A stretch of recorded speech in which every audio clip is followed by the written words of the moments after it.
श्रृंगार करके और लाली चुनरिया ओढ़े। तो क्या करना है? बोल दुर्गा मैया के। घर वाले बोलिए दुर्गा मैया के।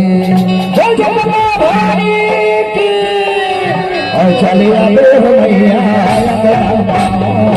चले आवे चले आवे चले आवे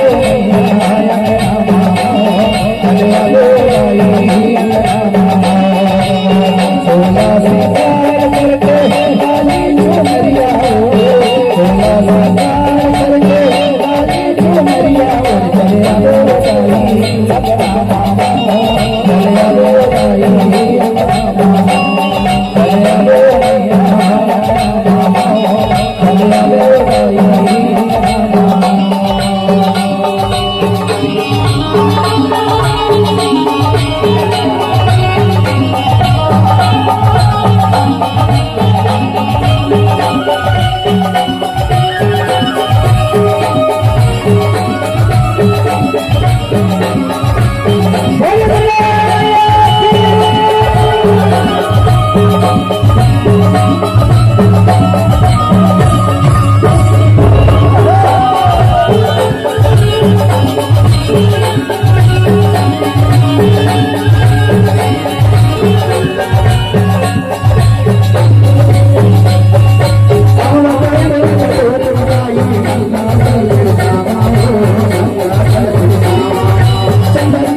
आइए हमारे समस्त शक्तियों से आग्रह, मैया हम आपके आह्वान ही किए हैं, अभी आपके दरवाजे पर चलेंगे, आपकी सेवा भाव